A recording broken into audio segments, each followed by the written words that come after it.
अस्सलाम वालेकुम स्टूडेंट्स, कैसे हैं आप सब। मेरा नाम है बिस्मा असगर। मैं आपको पढ़ा रही हूँ यहाँ पे हमारी बुक का लास्ट चैप्टर जो है केमिकल इंडस्ट्री से रिलेटेड, जिसमें अभी तक हम क्या बात कर रहे थे, हम हैबर्स प्रोसेस से रिलेटेड बातें कर रहे थे। क्यों जरूरी थी वो बातें, क्योंकि हमने देखना है कि यूरिया की मैन्युफैक्चरिंग किस तरह से होती है। और अब हम उस पॉइंट पे आ गए हैं जहाँ पे यूरिया की मैन्युफैक्चरिंग को स्टडी करेंगे।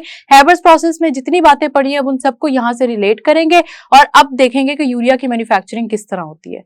तो इन सारी चीजों को समझने के लिए आए चलते हैं लेक्चर की तरफ। तो स्टूडेंट्स, अभी तक हमने यूरिया की जब बात शुरू की थी तो उसके बाद हैबर्स प्रोसेस पे बहुत डिटेल में बात की है, जिसकी सारी की सारी कंडीशंस भी मैंने आपको समझाई थी। अब वो कंडीशन समझाने का क्या मकसद था, वो मकसद ये था कि अभी हमने यूरिया की जब मैन्युफैक्चरिंग पढ़नी है तो उसमें एक जो रॉ मटेरियल यूज हो रहा है वो हमारे पास है अमोनिया, और यही अमोनिया की मैन्युफैक्चरिंग थी जो हैबर्स प्रोसेस से समझनी जरूरी थी। अब आपको फिर कंडीशंस तो याद होंगी। कंडीशंस में हमारे पास कौन सी इंपॉर्टेंट कंडीशंस थी, हमारे पास कैटलिस्ट था, टेम्परेचर था जिसको हमने कॉम्प्रोमाइज टेम्परेचर कहा था, साथ ही साथ हमारे पास यहाँ पे प्रेशर था। प्रेशर पे थोड़ी सी मैं बात करूंगी क्योंकि हमने जो प्रेशर अभी पढ़ा है वो है 20,000 किलो पास्कल, लेकिन इस केमिकल इक्वेशन में मैंने 200 एटमॉस्फेरिक प्रेशर लिखा हुआ है। आप सबने याद रखना है कि हर चीज के काफी ज्यादा यूनिट्स होते हैं, तो हमने जो प्रेशर पढ़ा वो किलो पास्कल के यूनिट में पढ़ा। अब जब उसी पास्कल के यूनिट को कन्वर्ट किया गया एटमॉस्फेरिक प्रेशर में तो वो वैल्यू चेंज हो गई और आपके पास 200 एटमॉस्फेरिक प्रेशर आ गया। इसलिए ये नहीं समझना कि वो वाली वैल्यू गलत है या ये वाली गलत है, वैल्यूज दोनों सेम है, दोनों ठीक है, सिर्फ यूनिट्स में चेंज आया है। यूनिट में किस तरह चेंज आया है, क्योंकि वो हमारे सिलेबस का पार्ट नहीं है, इसी वजह से आपने दोनों वैल्यूज याद रखनी है। 20,000 किलो पास्कल भी याद रखनी है और 200 एटमॉस्फेरिक प्रेशर भी याद रखना है। ये दोनों यूनिट्स ही हैं प्रेशर के। अब हम बात करते हैं, हमारी बात कहाँ एंड हुई थी कि अमोनिया हमने जो एक्सट्रैक्ट किया वो लिक्विड फॉर्म में एक्सट्रैक्ट कर लिया, क्योंकि अमोनिया कंडेंस हो जाता है, इसका बॉइलिंग पॉइंट बहुत ज्यादा है। ये सारी बात हमने की थी जहां पे हमने अपना टॉपिक एंड किया था। अब अमोनिया मैंने आपको बताया था कि ये इन इट्स सेल्फ बहुत ज्यादा यूज हो सकता है एज अ फर्टिलाइजर, लेकिन ये इतना अच्छा लिक्विड नहीं होता, इसकी हैंडलिंग बहुत मुश्किल होती है, स्टिकी लिक्विड है, इसी वजह से इसको एज अ फर्टिलाइजर यूज करना उतना फीजिबल रहता नहीं है। तो इसको कन्वर्ट करना पड़ता है किसी और फर्टिलाइजर में। वो कौन सा फर्टिलाइजर है अब हम जो यूज करने लगे हैं, जिसकी बात हम करने लगे हैं, वो है यूरिया। यूरिया फर्टिलाइजर बनाता है, यूरिया बहुत सारे और भी केमिकल्स बनाता है, सिर्फ फर्टिलाइजर तक इसका यूज नहीं है लिमिटेड, उसकी बातें हम बाद में करेंगे। पहले हम ये बात कर लेते हैं कि यूरिया की मैन्युफैक्चरिंग होगी किस तरह। जब आपको रॉ मटेरियल्स की समझ आ गई है, आपको ये पता लग गया अमोनिया कैसे बना है, साथ ही साथ आपको ये पता लग गया दूसरा रॉ मटेरियल हमारे पास कार्बन डाइऑक्साइड है, तो अब हम देख लेते हैं कि इसका प्रोसेस क्या है। प्रोसेस में 3 स्टेजेस है। इसके 3 स्टेजेस का क्यों मैं बता रही हूँ, क्योंकि पेपर में पूछा जाता है, एमसीक्यू में खासतौर पे पूछा जाता है कि अमोनिया के बनने के बाद और कार्बन डाइऑक्साइड को यूज करके जो यूरिया की मैन्युफैक्चरिंग हो रही है वो कितने स्टेजेस पे जाता है, कितने स्टेप्स का प्रोसेस है। इसलिए ये प्रोसेस आपके पास 3 स्टेजेस का है, ये सब बातें याद रखनी है। पहली स्टेज है हमारे पास reaction of ammonia and carbon dioxide. जाहिर सी बात है जो रॉ मटेरियल्स हैं उनको हम यूज करेंगे और यूज करके उन रॉ मटेरियल्स का आपस में रिएक्शन करवा देंगे। यही करना है ना, जो रॉ मटेरियल्स हैं उनका रिएक्शन करवा देना है। हमने अमोनिया का रिएक्शन करवाया कार्बन डाइऑक्साइड से in the presence of heat. Heat का ये निशान है, ये सिंबल है, आप सबको पता है, ठीक है, इस वजह से इसको भूलना नहीं है। हमने क्या किया है, हीट प्रोवाइड की है इस सिस्टम को हीट प्रोवाइड की है, अमोनिया का रिएक्शन करवाया कार्बन डाइऑक्साइड से, हमारे पास एक प्रोडक्ट बन गया जिसको कहते हैं अमोनियम कार्बामेट। लेकिन इस प्रोडक्ट को जरा गौर से समझे। यहाँ पे स्टूडेंट्स इस प्रोडक्ट में आपके जो 2 अमोनिया के यूनिट्स है ना जो रिएक्टेंट साइड पे यूज हो रहे हैं, ये दोनों अमोनिया के यूनिट्स आपके प्रोडक्ट में मौजूद हैं। ऐसा नहीं हुआ है कि आपके अमोनिया या कार्बन डाइऑक्साइड में से कोई रिएक्टेंट, कोई ऐसा एलिमेंट है जो निकल के जिसने कोई और प्रोडक्ट बना दिए। एक ही प्रोडक्ट बनेगा जिसके अंदर अमोनिया भी होगा, जिसमें कार्बन डाइऑक्साइड भी होगा। कैसे है, NH2 है आप देख सकते हैं, लेकिन हमारे पास अमोनिया में NH3 होता है। वो एक हाइड्रोजन अगर NH2 में नहीं है तो आप दूसरी साइड पे देख ले NH4 लिखा हुआ है। तो ये बात समझ में आ रही है कि अमोनिया 2 यूनिट्स अगर यूज हो रहे हैं रिएक्टेंट साइड पे तो वो दोनों यूनिट्स हमारे प्रोडक्ट के अंदर मौजूद हैं। और कार्बन डाइऑक्साइड में भी कार्बन है और ऑक्सीजन 2 होते हैं, इसी तरह C डबल बॉन्ड O है, आगे जाके C है और फिर 2 दफा O लिखा हुआ है। ठीक है, ये अमोनियम कार्बामेट का पूरा आपके पास फॉर्मूला है। पेपर में अमोनियम कार्बामेट का फॉर्मूला जब पूछा जाएगा तो इस तरह से भी लिखा हो सकता है, कंफ्यूज नहीं होना, दोनों सेम बातें हैं। यहाँ पे CO2 को अलग करके क्यों लिखा हुआ है, ताकि आपको समझ आ जाए कि CO2 कार्बन डाइऑक्साइड की फॉर्म में और चीज होती है। यहाँ पे अगर CO2 लिखेंगे तो आपको लगेगा शायद इसके अंदर कार्बन डाइऑक्साइड की फॉर्म है, लेकिन प्रोडक्ट में जाके चीजों की फॉर्म बदल जाती है, ये बात याद रखना है। इसे ये भी अमोनियम कार्बोनेट है, ये भी अमोनियम कार्बोनेट है, दोनों डिफरेंट प्रोडक्ट्स हैं। कार्बन डाइऑक्साइड और अमोनिया और चीजें, ये दोनों और चीजें। ठीक है, बात समझ में आ रही है। अब हम नेक्स्ट स्टेप पे चलते हैं। हमने अमोनिया का और कार्बन डाइऑक्साइड का रिएक्शन करवा दिया है, अमोनियम कार्बामेट बन गए। अब अमोनियम कार्बामेट से हमने यूरिया तक जाना है, तो हमारा सेकंड स्टेप क्या है, हमने यूरिया फॉर्मेशन करवा देनी है। अब यूरिया फॉर्मेशन किस तरह होगी कि जिस आपके वो जो कंटेनर्स लगे हुए हैं इस प्रोसेस में, वहां पे जो हीट प्रोवाइड की जा रही है, ये प्रोसेस कंटिन्यू होगा। ठीक है, जो हीट प्रोवाइड हो रही है वो होती रहेगी, हीट ऐसे ही मिलती रहेगी ताकि मजीद प्रोडक्ट्स बनते जाएं। अमोनियम कार्बामेट का ब्रेक डाउन होगा बेसिकली। ठीक है, ब्रेक डाउन होगा और इसके अंदर जितना यूरिया का जो फॉर्मूला है वो आपने समझना है, रहता रह जाएगा, बाकी एक्स्ट्रा चीजें निकल जाएंगी। कैसे, देखें NH2 आपके पास एज इट इज लिखा रहेगा यूरिया में, C आगे 2 दफा ऑक्सीजन नहीं होगा। कैसे, आपका एक ऑक्सीजन यहां से निकल जाएगा। ठीक है, यहां नहीं बल्कि यहां बताती हूँ, एक ऑक्सीजन निकल जाएगा। ये एक ऑक्सीजन यहां से निकलेगा, साथ ही साथ आपके पास यहाँ पे NH4 है और यहाँ पे 4 हाइड्रोजन है, इनमें से 2 हाइड्रोजन निकल जाएंगे। ठीक है, हाइड्रोजन हो ऑक्सीजन हो, तो ऐसा कैसे हो सकता है कि हमें ये ना पता हो कि वाटर की फॉर्मेशन होगी। तो स्टूडेंट्स आपने याद रखना है कि यहाँ पे हो जाएगी वाटर की फॉर्मेशन। अब उसके साथ एरो क्यों है, हमने तो ये देखा था कि जब भी गैशियस प्रोडक्ट्स बनते हैं एरोस तो वहां होते हैं, तो यहाँ पे एरो क्यों बना हुआ है, इसकी वजह ये है कि हमारे पास ये जो रिएक्शन हो रहा है इसमें जो प्रोडक्ट बन रहा है, क्योंकि बहुत ज्यादा हीट मौजूद है कंटेनर्स में, इसीलिए जो आपके पास वाटर फॉर्मेशन हुई है ये बेसिकली स्टीम बन रही है। ये बात समझ में आ रही है, स्टीम फॉर्मेशन हुई है यहाँ पे।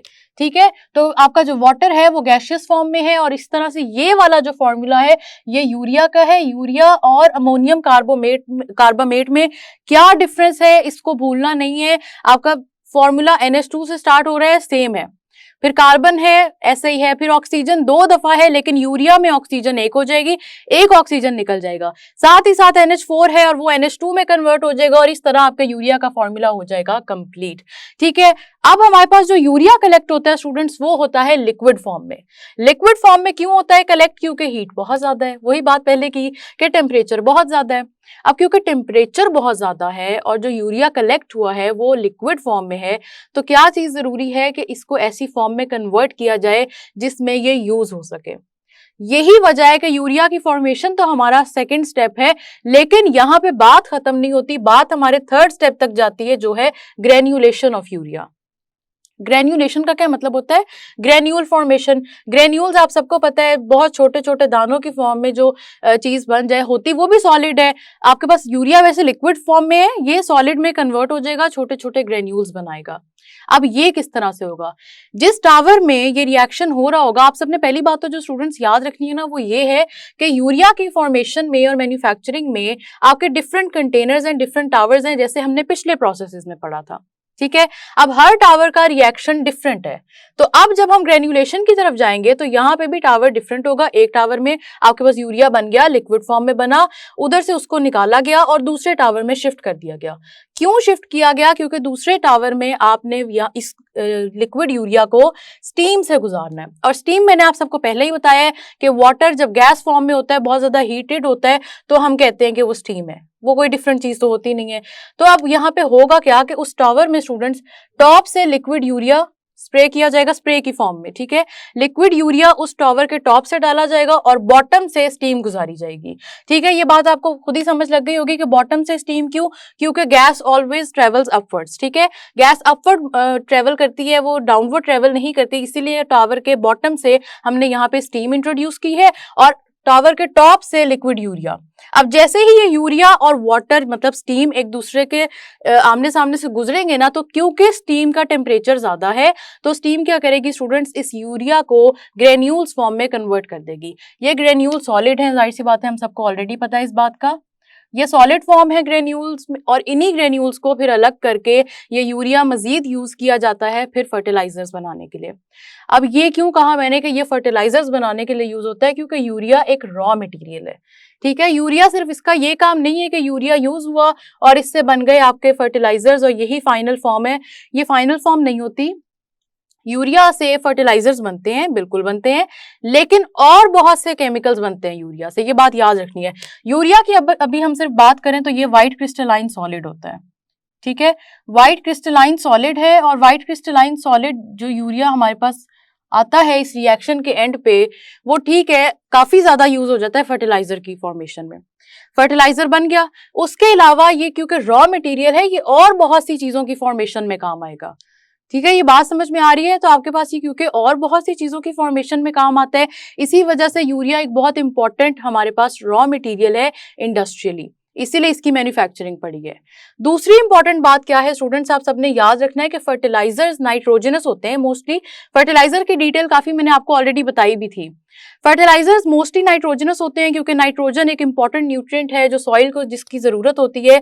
लेकिन जितने नाइट्रोजनस फर्टिलाइजर्स हैं उन सब में सबसे ज्यादा अमाउंट नाइट्रोजन की यूरिया प्रोवाइड कर रहा होता है, ठीक है, ये बात समझ में आ रही है कि आपके पास सबसे ज्यादा जो नाइट्रोजन की अमाउंट प्रोवाइड की जाती है वो यूरिया करता है। इसीलिए ये इंडस्ट्रियली इतना इंपॉर्टेंट है कि इसकी मैन्युफैक्चरिंग हम पढ़ भी रहे हैं और इसका इंडस्ट्रियल यूज भी बहुत ज्यादा है, ठीक है, ये बातें समझ आ रही हैं। इसके अलावा अब हमने क्या पढ़ना है, हमने ये देखना है कि हमारे पास ये यूरिया और कहाँ कहाँ यूज होता है, हमारे पास पाकिस्तान की इंडस्ट्रियल बेसिस कौन कौन सी हैं, और साथ ही साथ हम टेस्ट योरसेल्फ भी सॉल्व करेंगे क्योंकि हमारे क्वेश्चंस बिल्कुल डिफरेंट नहीं है, यही 3 प्रोसेस हैं, इन्हीं से रिलेटेड क्वेश्चंस हैं। आपने देखा यूरिया का प्रोसेस भी इतना मुश्किल नहीं है, जब पेपर में लॉन्ग क्वेश्चन में ये पूछा जाएगा तो एज इट इज ऐसे ही लिखना है जैसे यहाँ पे लिखा हुआ है। तो स्टूडेंट्स अब हमने यूरिया की फॉर्मेशन पढ़ ली और हमने सारा उसका प्रोसेस भी समझ लिया। अब हम ये देख लेते हैं कि यूरिया की इंपॉर्टेंस क्या है। काफी हद तक तो बातें मैंने आपको ऑलरेडी बता दी है, जिसमें सबसे पहली बात जो मैंने बताई थी वो यूरिया की फिजिकल प्रॉपर्टी थी और वो ये था कि ये व्हाइट क्रिस्टलाइन सॉलिड है। साथ ही साथ ये भी याद रखना है कि ये एक ऑर्गेनिक कंपाउंड भी है, ठीक है, तो यूरिया आपका ऑर्गेनिक कंपाउंड भी है और साथ ही साथ आपके पास ये एक व्हाइट क्रिस्टलाइन सॉलिड भी है। अब इसके स्टेटस की तरफ आते हैं।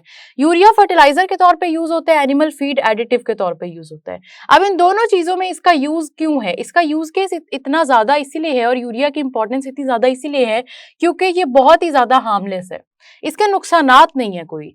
अब अगर ये फर्टिलाइजर के तौर पे यूज हो या एनिमल फीड के तौर पे यूज हो तो इसके अंदर कोई ऐसे हार्मफुल केमिकल्स नहीं है जो एनिमल्स को नुकसान दे या जो सॉइल को नुकसान दे।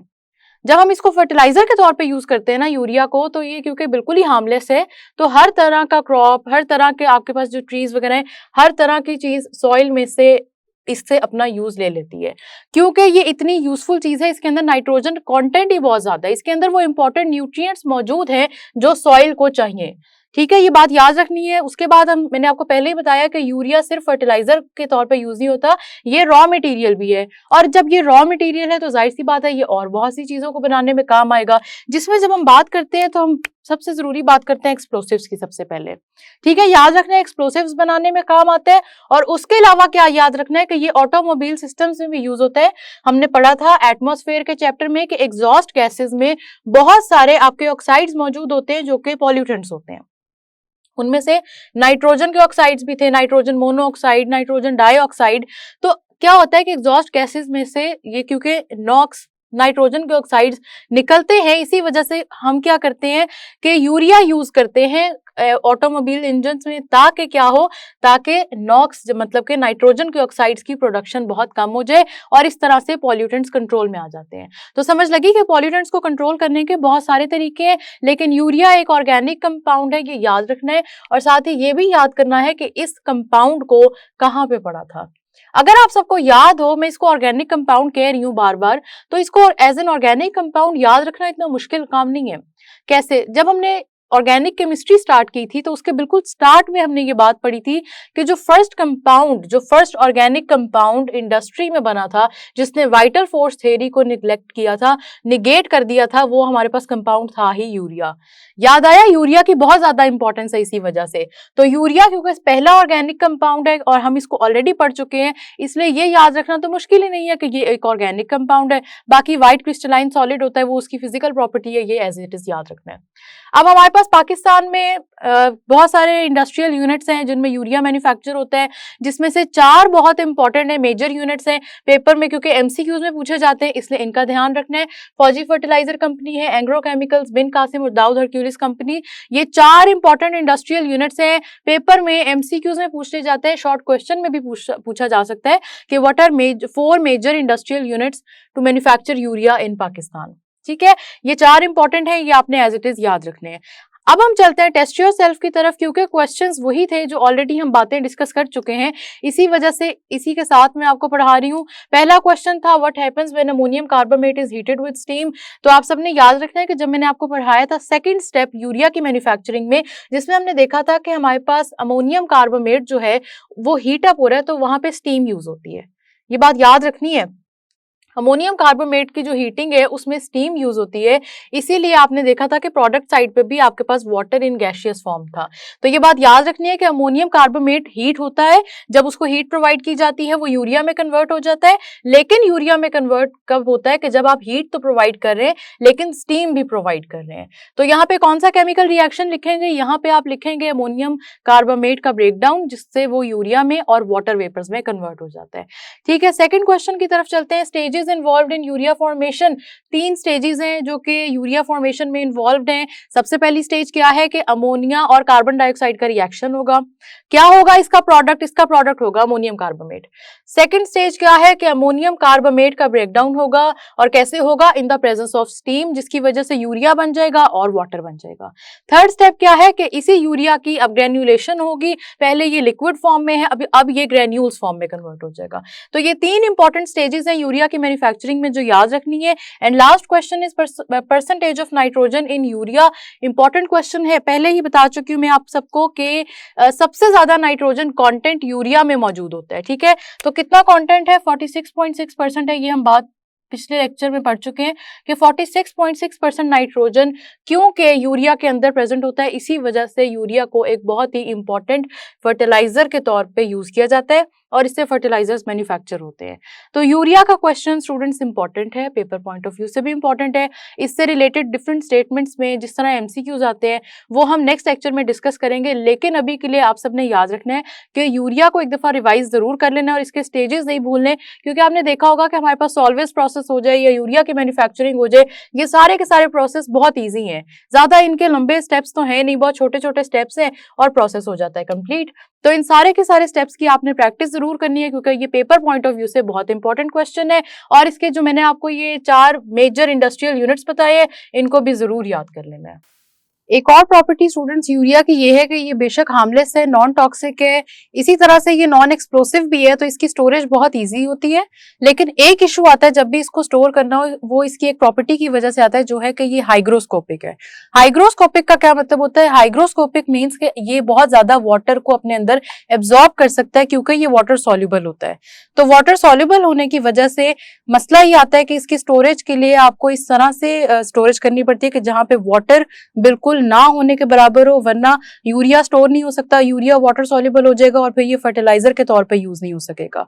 तो हाइग्रोस्कोपिक इसकी इंपॉर्टेंट प्रॉपर्टी है और इसी वजह से इसकी स्टोरेज मुश्किल हो जाती है। तो स्टूडेंट्स, मैंने आपको जो बातें बताई है यूरिया की मैन्युफैक्चरिंग से रिलेटेड, वो बहुत इंपॉर्टेंट है, खास तौर पे जो रॉ मटेरियल्स होते हैं और जो स्टेजेस हैं, जिस तरह से प्रोसेस कंटिन्यू करता है, ये सारी की सारी बातें बहुत इंपॉर्टेंट है। इसके आपने एडवांटेजेस भी याद रखने हैं जो बताए गए हैं, और क्योंकि टेस्ट योरसेल्फ में ज्यादा क्वेश्चन तो थे ही नहीं, 3 क्वेश्चन थे, वही 3 स्टेजेस थी, उनसे रिलेटेड जितनी बातें थी हमने डिस्कस कर ली है। आपने ये सारी चीजें याद रखनी है, इनकी प्रैक्टिस जरूर करनी है, टॉपिक क्योंकि बहुत ही ज्यादा आसान है और पेपर में पूछा जाता है। आप इसकी प्रैक्टिस करें। हम मिलेंगे नेक्स्ट लेक्चर में एक नए टॉपिक के साथ, तब तक के लिए अल्लाह हाफिज।